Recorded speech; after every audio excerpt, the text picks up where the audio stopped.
Good evening guys. இன்றைக்கி நம்ம பார்க்க போகிறது 7th தமிழ் டேர்ம் 2ல் தமிழில் இயல் 2 தான் பார்க்க போகிறோம் நியூ புக்கில். ஓகேவா? நேற்று நம்ம இயல் 1 கம்ப்ளீட் பண்ணிட்டோம். அதில் ஃபஸ்ட்டு நமக்கு இருக்கிறது இன்பத்தமிழ் கல்வி. நுழைய முன் படிச்சுக்கோங்க. பாரதிதாசன் கவிதை எழுதுவதற்காக தாளையும் எழுதுகோலையும் எடுத்தார்.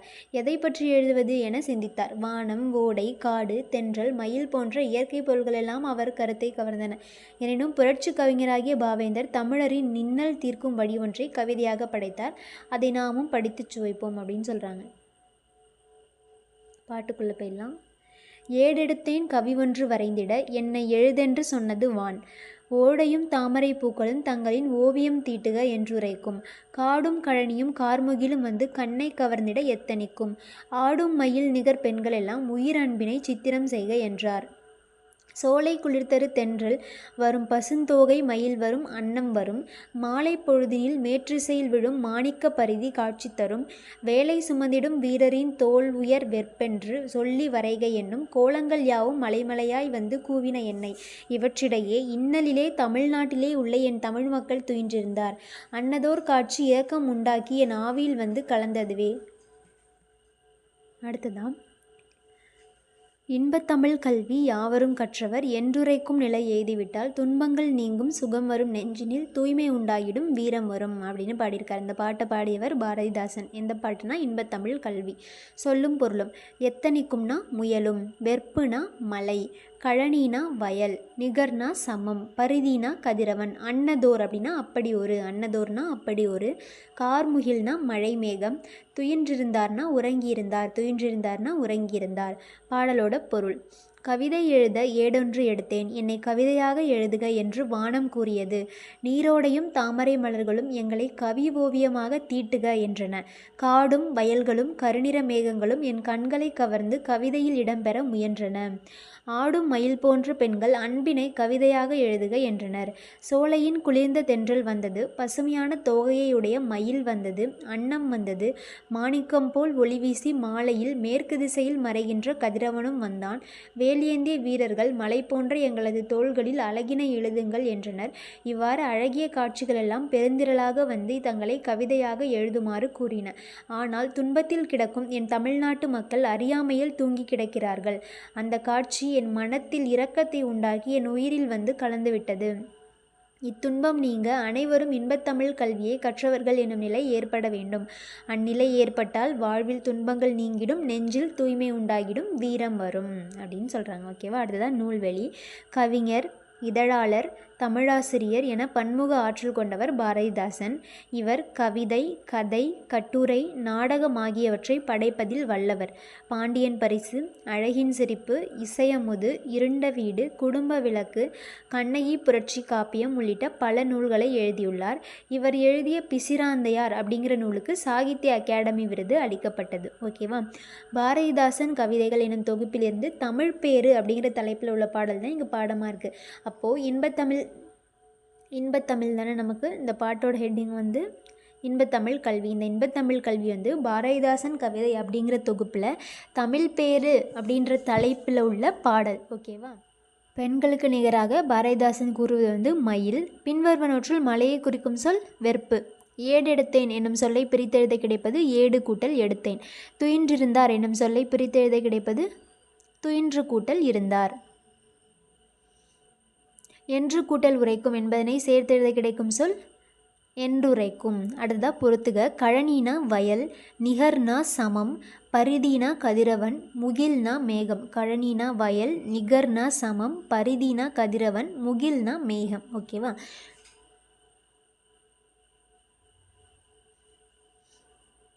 அதுக்கப்புறமா அழியா செல்வம். நுழைவு முன் படிச்சிடலாம்.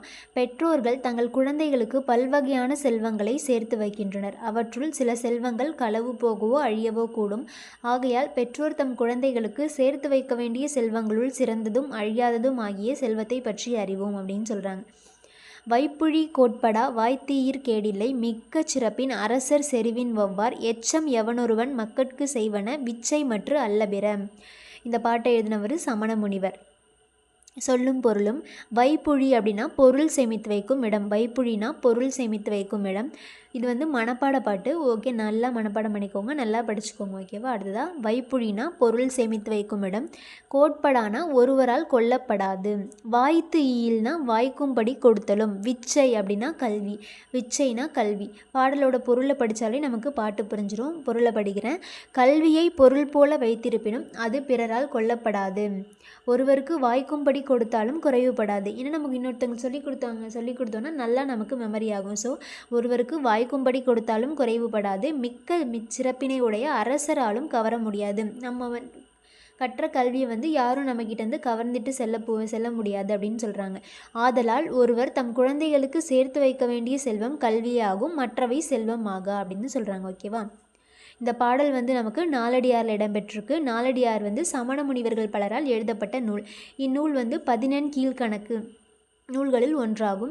இது 400 வெண்பாக்களால் ஆனது. இந்த நூல் வந்து 400 வெண்பாக்களால் ஆனது. இந்நூலை நாலடி 400 என்றும் வேளாண் வேதம் என்றும் அழைப்பர். திருக்குறள் போன்றே அறம், பொருள், இன்பம் எனும் முப்பால் பகுப்பு கொண்டதான் நாலடியார். ஓகேவா? இந்நூல் திருக்குறளுக்கு இணையாக வைத்து போற்றப்படுவதை 4ம் 2ம் சொல்லுக்குறுதி. இதில் 4ங்கிறது நாலடியார், 2ங்கிறது திருக்குறள். ஓகேவா? மதிப்பீடு. அதுக்கு முன்னாடி இங்கே ஒரு பாட்டு இருக்குது பாருங்கள். வெள்ளத்தால் அழியாது, வெந்தனலால் வேகாது, வேந்தராலும் கொள்ளத்தான் முடியாது, கொடுத்தாலும் நிறைவன்றி குறைவுறாது, கள்ளர்க்கோ பயமில்லை, காவலுக்கு மிக எளிது, கல்வியெனும் உள்ள பொருள் உள்ளிருக்க புறத்தேயார் பொருள் தேடி உழல்கின்றீரே. இந்த பாட்டை எழுதினது. இந்த பாட்டு வந்து எங்கேருந்து எடுத்திருக்காங்கன்னா தனிப்பாடல் திரட்டு. மதிப்பீடு. ஒருவர் தம் குழந்தைகளுக்கு சேர்த்து வைக்க வேண்டிய செல்வம் கல்வி. கல்வியைப் போல் கேடில்லாத செல்வம் வேறில்லை. வாய்த்தீயின் என்னும் சொல்லை பிரித்தெழுத கிடைப்பது வாய்த்து கூட்டல் ஈயின். கேடில்லை என்னும் சொல்லை பிரித்தெழுத கிடைப்பது கேடு கூட்டல் இல்லை. எவன் கூட்டல் ஒருவன் என்பதனை சேர்த்து எழுத கிடைக்கும் சொல் எவன் ஒருவன். அடுத்ததாக வாழ்விக்கும் கல்வி. நுழையும் முன் படிச்சுக்கோங்க. உலகத்தில் பல வகையான செல்வங்கள் உள்ளன. அவற்றுள் அழியாத செல்வம் கல்வி செல்வமாகும். பிற செல்வங்கள் அனைத்தும் அழியும் தன்மையுடையன. கல்வி கற்பதற்கு கால எல்லை இல்லை. கல்வியின் இன்றியமையாமை, கற்க வேண்டிய நூல்கள், கற்கும் கால அளவு ஆகியவற்றை குறித்து அறிந்து கொள்வோம். உலகிலுள்ள உயிரினங்களுள் மனித பிறவி தனித்தன்மையுடையது. ஏனென்றால் மனித பிறவிக்கு தான் எதிர்காலம் சொல்ல முடியாது. ஒரு வாழைக்கன்று வைத்தால் அது எதிர்காலத்தில் வாழை மரமாகி வாழை இலை, வாழைப்பூ, வாழைக்காய், வாழைப்பழம், வாழைத்தண்டு ஆகியவற்றை தரும் என்று வைக்கும் போதே சொல்லலாம். ஒரு பசுமாடு கன்று என்றால் அது எதிர்காலத்தில் பால் தரும் என்று சொல்லிவிடலாம். மனிதனை வந்து ஃப்யூச்சரில் என்ன ஆவாங்க அப்படின்னு சொல்லவே முடியாது. அதனால மனித பிறவிங்கிறது அருமையான பிறவி அப்படிங்கிறது தான் இந்த பேராகிராஃபில் சொல்லியிருக்காங்க. அடுத்ததான், ஒரு வீட்டில் குழந்தை பிறந்து அக்கம் பக்கத்தில் இருப்பவர்கள் என்ன குழந்தை பிறந்திருக்கிறது என்று கேட்டால் ஆண் குழந்தை அல்லது பெண் குழந்தை என்றுதான் பெற்ற தாய் சொல்லுவாள். அப்படி இல்லாமல் ஒரு மாவட்ட ஆட்சியர் பிறந்திருக்கிறார் என்று சொல்ல முடியுமா? மகாத்மா காந்தி பிறந்தவுடனே அவரது தாயார் புத்திலிபாயிடம் போய் அக்கம் பக்கத்தில் இருந்தவர்கள் என்ன குழந்தை என்று கேட்டார்கள். ஆண் குழந்தை என்றுதானே அந்த அம்மா சொல்லியிருப்பார். அப்படி இல்லாமல் இப்போதுதான் மகாத்மா காந்தியடிகள் பிறந்திருக்கிறார், உங்களுக்கெல்லாம் சுதந்திரமாகி கொடுக்க போகிறார் என்றால் சொல்லியிருப்பார். ஃப்யூச்சரில் நம்ம என்ன ஆக போகிறோங்கிறத முன்னாடியே கணிக்க முடியாது அப்படின்னு சொல்கிறாங்க. அடுத்த காலமறிதல். உலகில் மிகவும் அருமையானது என்னவென்றால் அது காலம்தான். மற்றவையெல்லாம் போனால் வரும், காலமும் நேரமும் போனால் வராது. மேஜை நாற்காலி போனால் வரும், ஆனால் தேர்வு நேரத்தில் ஒரு பையன் 4 நாட்களை வீணடித்து விட்டால் போனதுதான். இன்னொரு மாணவனிடத்திலே கடன் கேட்க முடியாது. ஒரு 4 நாள் இருந்தால் கொள்ளடா, மனப்பாடம் பண்ணிவிட்டு திரும்ப தடவிடுகிறேன் என்றெல்லாம் கேட்க முடியாது. இதற்காகத்தான் காலமறிதல் கல்வி என்னும் 2 அதிகாரங்களையும் திருவள்ளுவர் எழுதியுள்ளார். ஓகேவா? காலமறிதலை பற்றி இங்கே சொல்கிறாங்க. அடுத்தது அழியா செல்வம். இந்த உலகத்தில் எல்லா செல்வமும் அழிந்துவிடும். நான் வெளியூர் சென்றபோது நண்பரை கேட்டேன், 20-25 ஆண்டுகளுக்கு முன்னே இங்கே ஒரு பெரிய ஆலமரம் இருந்ததே, அது எங்கே என்று. அது புயல் காற்றிலே விழுந்து விட்டது என்று சொன்னார். அது அழிகிற செல்வம். அங்கே ஒரு பெரிய கரடம் இருந்ததே, அது எங்கே என்று கேட்டேன். அது மழை பெய்து இடிந்து விட்டது என்று பதில் வந்தது. இதுவும் அழிகிற செல்வம். நாம் பேசும்போது அதோ போகிறாரே, அவர் 10 ஆண்டுகளுக்கு முன்னே 2 லட்சம் ரூபாய் வைத்திருந்தார், இப்போது எல்லாம் செலவாகி போய் 2 ரூபாய் கடன் கேட்கிறார் என்று சொல்வோம். இது அழிகிற செல்வம். கல்வி அப்படிப்பட்டதன்று. அதோ போகிறாரே, அவர் 10 ஆண்டுகளுக்கு முன்னே பட்டம் பெற்றிருந்தார், இப்போது எல்லாம் செலவாகி போய் வெறும் 10ஆம் வகுப்பு ஆகிவிட்டார் என்று சொல்ல மாட்டோம். ஏனென்றால் கல்வி அழியாதது. அதனால்தான் கேடில் விழுச்செல்வம் கல்வி ஒருவருக்கு மாடல்ல மற்ற எவை என்று வள்ளுவர் கூறுகிறார். அழியா செல்வம் வந்து கல்வி அப்படிங்கிறத திருவள்ளுவர் வந்து கேடில் விழுச்செல்வம் கல்வி ஒருவருக்கு மாடல்ல மற்றையவை அப்படிங்கிற குரலில் சொல்கிறார். ஓகேவா? இந்த பேராகிராஃபில் இதுதான் முக்கியமான பாயிண்ட். நான் எதுக்கு இது எல்லாமே ஃபுல்லாக படிக்கிறேன்னா, எப்போவுமே வந்து ஒரு டைம் டைம் படிச்சுட்டா நமக்கு முக்கியமான பாயிண்ட்ஸ் என்னங்கிறது தெரியும்ல, அதுக்காக ஒரு டைம் நான் ஃபுல்லாக படிக்கிறேன் எல்லாத்தையுமே. முக்கியமான பாயிண்ட்ஸை ரெண்டு 3 டைம் சொல்கிறேன், ஓகேவா? அடுத்ததான் ஒளி விளக்கு. கல்வி ஓர் ஒளிவிளக்கு, அதாவது இருக்கும் இடத்தை ஒளிமயமாக ஆக்குவது. அதனுடைய குறிப்பு என்னவென்றால், ஒருவன் கற்றுவிட்டால் அப்படி கற்ற கல்வியை பலருக்கும் அளிக்க வேண்டும். அப்படி பலருக்கும் ஒளி தருவதுதான் கல்வி. கல்வி இல்லாத நாடு விளக்கில்லாத வீடு. விளக்கில்லாத வீட்டில் யார் குடியிருப்பார்கள்? வீடு இருட்டாக இருக்கும். அதுபோல் கல்வி இல்லாத குடும்பத்தை யாரும் மதிக்க மாட்டாங்க. அப்படிங்கிறது தான் இந்த பேராகிராஃபில் சொல்கிறாங்க, ஓகேவா? அடுத்ததாக கற்றவரும் கல்லாதவரும். கல்வியறிவு இல்லாதவர்களை திருவள்ளுவர் போல் குறை கூறியவர் வேறு எவரும் இல்லை. விலங்கோடு மக்கள் அணையர் இலங்கு நூல் கற்றாரோடு ஏனையவர் அப்படிங்கிற திருக்குறளில் கல்வியறிவு இல்லாதவரை விலங்கு அப்படின்னு திருவள்ளுவர் சொல்கிறாரு. ஏன் விலங்கு அப்படின்னு சொல்கிறாருன்னா, அது சொன்னால் கேட்காது. மாடு தெருவில் வருகிறது என்று வைத்துக்கொள்ளுங்கள். அந்த மாட்டை பார்த்து நான் வீட்டுக்கு போகிறேன், என் பின்னாலேயே வா என்றால் வருமா? நம் கூட அது வருவதற்கு கையில் பச்சை புல் வைத்து கொண்டு காட்ட வேண்டும். அது மட்டுமில்லாமல் விலங்கு நல்ல செயல்களை தானாக செய்யாது. ஒரு பசுமாடு இருக்கிறது. ஒரு பொருளை உருட்ட வேண்டுமென்றால் அது தானாகவே போய் உருட்டிவிடும். ஒரு பொருளை உடைக்க வேண்டுமென்றால் தானாகவே போய் உடைத்துவிடும். ஒரு ஆளை முட்ட வேண்டுமென்றால் தானாகவே போய் முட்டிவிடும். இவ்வளவும் கெட்ட செயல்கள். இவ்வளவும் செய்ய அந்த பசுமாடு பால் கொடுப்பது நல்ல செயல். ஆனால் அதை தானாக கொடுக்காது. தானாகவே நம் வீட்டிற்குள் எங்கே சொம்பை காணோமே என்று அதுவாகவே எடுத்து பாலை கொடுத்துவிட்டு போகாது. நல்ல செயலை மனிதன் தானாக செய்ய வேண்டும் என்கிறார் வள்ளுவர். இன்னொருவர் சொல்ல வேண்டும் என்று காத்திருக்கக்கூடாது. நன்றின்பால் உய்ப்பது அறிவு என்று வள்ளுவர் இதற்காகத்தான் சொல்கிறார். எதுக்குன்னா, நல்ல செயலை நம் மனிதன் தானாகவே செஞ்சிடணும். இன்னொருத்தவங்க சொன்னதுக்கப்புறம் தான் செய்யணும் அப்படின்னு வெயிட் பண்ணக்கூடாது. அதுக்காக தான் நன்றின்பால் உய்ப்பது அறிவுன்னு வள்ளுவர் சொல்லியிருக்காரு. அந்த அறிவை பெறுறதுக்கு உதவுறது தான் கல்வி அப்படின்னு இந்த பேராகிராஃப் முடிக்கிறாரு, ஓகேவா? அடுத்ததாக கல்வியும் பள்ளியும். கல்வி கற்பதற்காகவே குழந்தைகளை பள்ளிக்கு அனுப்புகிறோம். பள்ளிக்கூடத்தில் ஆசிரியர்கள் இருக்கிறார்கள். அவர்களால் தான் இளம் பிள்ளைகளை நல்ல குடிமக்களாக உருவாக்க முடியும். மாணவர்களில் எத்தனையோ மருத்துவர்கள் இருப்பார்கள், எத்தனையோ பொறியியலாளர்கள் இருப்பார்கள், எத்தனையோ அறிவியல் அறிஞர்கள் இருப்பார்கள். அதை கண்டுபிடித்து சொல்பவர்கள் ஆசிரியர்கள். அதை நோக்கி செலுத்துவதற்காகத்தான் ஆசிரியர்கள் இருக்கிறார்கள். நமது எதிர்காலத்தை உருவாக்கும் பள்ளிக்கு கோயில் என்று பெயர் வைத்தவர் பாரதியார். இங்கே பாருங்க, முக்கியமான பாயிண்ட். நமது எதிர்காலத்தை உருவாக்கும் பள்ளிக்கு கோயில் என்று பெயர் வைத்தவர் தான் பாரதியார். பள்ளி தலமனைத்தும் கோயில் செய்வோம், எங்கள் பாரத தேசம் என்று தோள் கொட்டுவோம். இந்த லைனை பாடியவர் பாரதியார். ஏன் அப்படி சொன்னார் பாரதி? ஏனெனில் கல்வி கூடங்களில் தான் குழந்தைகளின் எதிர்காலம் நிர்ணயிக்கப்படுகிறது. மாணவர்கள் எல்லோரும் எதிர்காலத்தில் மேதைகளாக ஆக வேண்டும். இந்த உலகமே போற்றக்கூடிய அறிஞர்களாக ஆக வேண்டும். அதற்காகத்தான் கோயில்களாகிய பள்ளிக்கூடங்களில் குழந்தைகளை கொண்டு விடுகிறோம். ஒரு ஆசிரியர் எல்லா மாணவர்களுக்கும் பாடம் சொல்லிக் கொடுத்தார். அவர்களெல்லாம் 10ஆம் வகுப்பு 12ஆம் வகுப்பு என்று படித்து வெற்றி பெற்றார்கள்.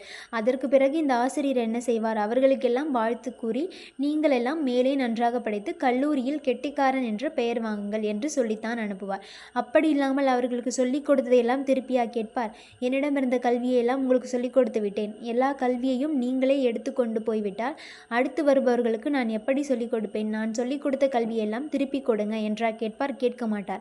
ஏனென்றால் கல்வியானது கொடுக்க கொடுக்க வளரும், பணம் கொடுக்க கொடுக்க குறையும். கல்வி கொடுக்க கொடுக்க வளரும், பணம் கொடுக்க கொடுக்க குறையும். இதுதான் இந்த பேராகிராஃபில் சொல்லியிருக்காங்க.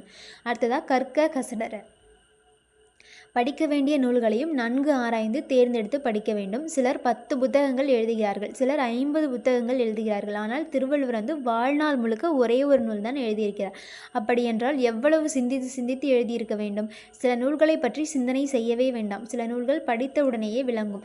சில நூல்களை படித்துவிட்டு ஆழமாக சிந்திக்க வேண்டும். பூமியிலே விளைகின்ற பொருள்களில் சில பூமிக்கு மேலேயும் விளையும். கத்திரிக்காய், வாழைக்காய், கீரை இவையெல்லாம் பூமிக்கு மேலே விளையும்.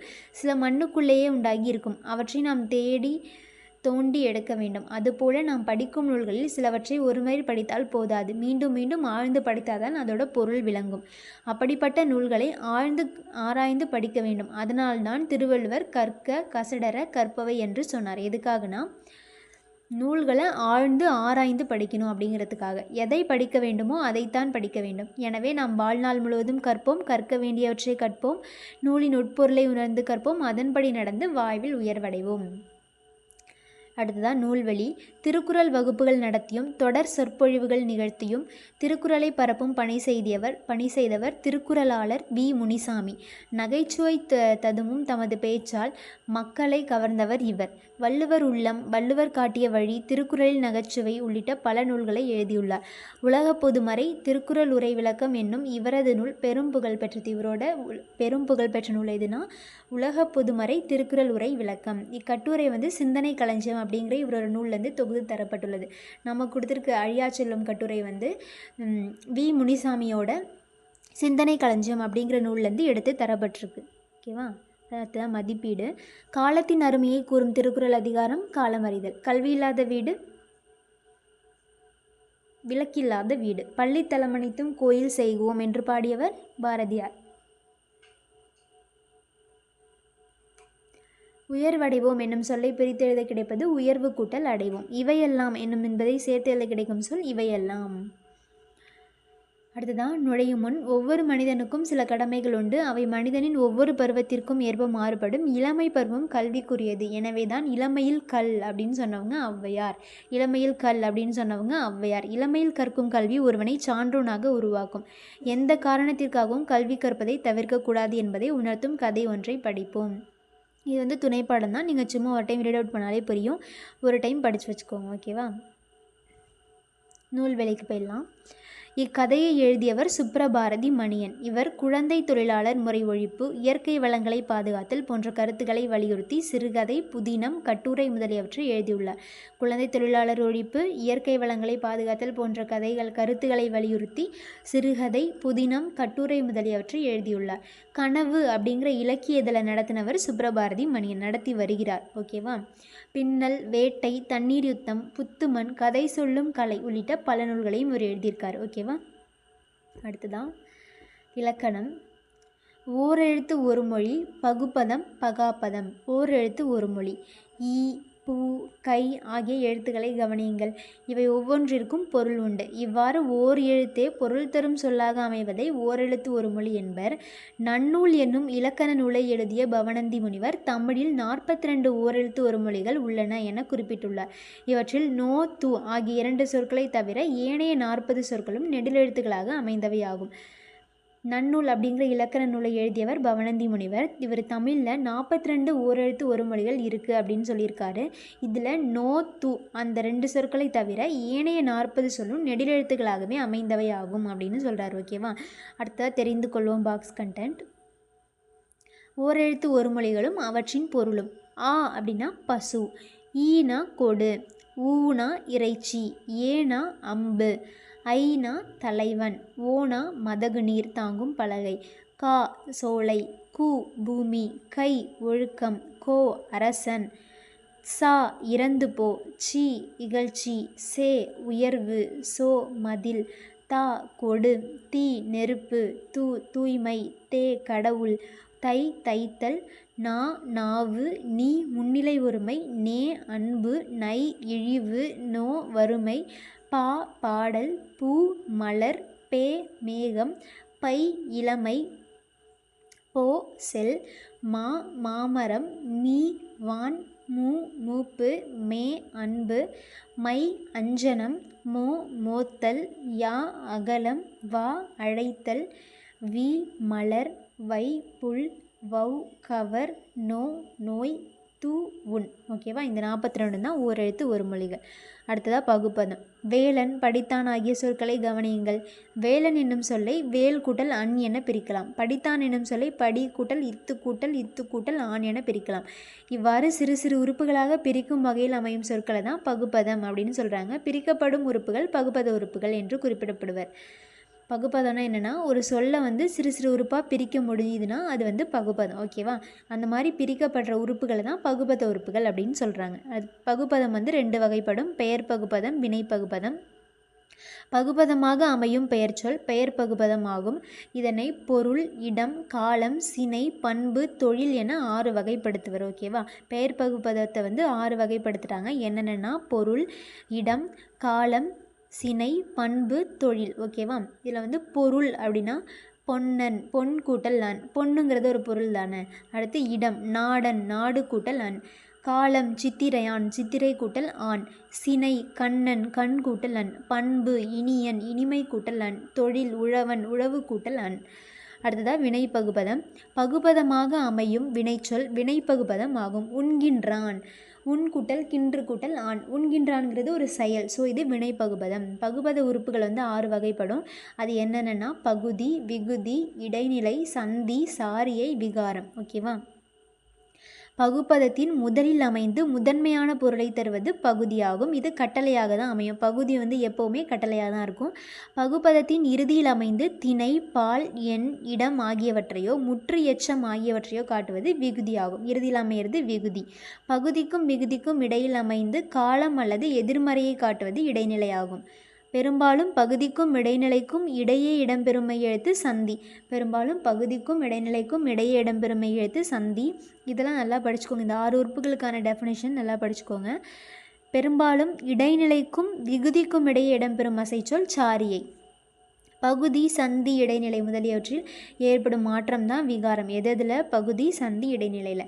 எக்ஸாம்பிள் வந்தனன் அப்படிங்கிறத வாங்கிறது ஒரு கட்டளையாக தானே இருக்குது. ஸோ அது பகுதி. இத்து இந்து இத்து சந்தி. இந்து என திரிந்திருப்பது விகாரம். இத்து இறந்த கால இடைநிலை. அன் சாரியை. அன் ஆண்பால் வினைமுற்று விகுதி. அடுத்ததாக பகாப்பதம். மரம், கழனி, உன், எழுது ஆகிய சொற்களை கவனியுங்கள். இவற்றை மேலும் சிறிய உறுப்புகளாக பிரிக்க முடியாதல்லவா? இவ்வாறு பகுபத உறுப்புகளாக பிரிக்க முடியாத சொல் பகாப்பதம் எனப்படும். இவை அடிச்சொல் அல்லது வேர் சொற்களாக இருக்கும். பெயர், வினை, இடை, உரி ஆகிய 4 வகை சொற்களிலும் பகாப்பதங்கள் உண்டு. பகாப்பதம்னா என்னென்னா பிரிக்க முடியாது. அந்த சொல்லை உறுப்புகளாக பிரிக்க முடியாது. அப்படி பிரிக்க முடியாமல் இருக்கிறது தான் பகாப்பதம் அப்படின்னு சொல்கிறாங்க. இது அடிச்சொல் அல்லது வேர் சொல்லாக இருக்கும். இதுவுமே 4 வகையில் வருது. அது என்னென்னா பெயர் பகாப்பதம். எக்ஸாம்பிள் நிலம், நீர், நெருப்பு, காற்று. இதெல்லாம் நம்மளால் பிரித்து எழுதவே முடியாது. அடுத்ததாக வினை பகாப்பதம். நட, வா, படி, வாழ். இடை பகாப்பதம் மண், கொல், தில், போல். உரி பகாப்பதம்னா உரு, தவ, நனி, கழி. ஓகேவா? பகுபதம் 2 வகைப்படும். பெயர் பகுபதம், வினை பகுபதம். பகுபத உறுப்புகள் 6 வகைப்படும். பகாப்பதம் 4 வகைப்படும். பெயர், வினை, இடை, உரி. ஓகேவா? அடுத்ததான் நன்னூலின்படி தமிழெழுத்தில் உள்ள ஓரெழுத்து ஒரு மொழியின் எண்ணிக்கை 42. அதில் 2 குறில் எழுத்து தான் இருக்குது. நோவும் தூவும். எழுதினான் என்பது வினை பகுபதம். பெயர் பகுபதம் எத்தனை வகைப்படும்? 6 வகைப்படும் பார்த்தோமா? பெயர் பகுபதம் 6 வகைப்படும். காலத்தை காட்டும் பகுபத உறுப்பு இடைநிலை. அடுத்து பொறுத்துக. பெயர் பகுபதம்னா பெரியார். வினை பகுபதம்னா வாழ்ந்தான். இடை பகாபதம்னா மண். உரி பகாபதம்னா நனி.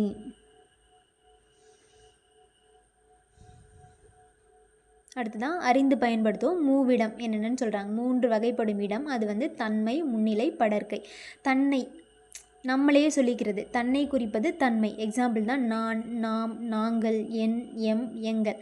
தன்னை குறிப்பது தன்மை. முன்னால் இருப்பவரை குறிப்பது. நமக்கு முன்னாடி இருக்கவங்கள சொல்கிற மாதிரி வரும். நீ, நீங்கள், நீர், நீவிர், உன், உங்கள். இதெல்லாம் முன்னிலை. தன்னையும் முன்னால் இருப்பவரையும் இல்லாமல் 3ஆம் அவரை குறிப்பது படர்க்கை. நம்மளையும் நமக்கு முன்னாடி இருக்கவங்களையும் பற்றி சொல்லாமல் எங்கேயோ இருக்கவங்கள பற்றி சொல்கிறது. எக்ஸாம்பிள் அவன், அவள், அவர், அவர்கள், அது, அவை, இவன், இவள், இவை. இது எல்லாமே படர்க்கையில் வரும். இடம் 3 வகைப்படும். தன்மை, முன்னிலை, படர்க்கை.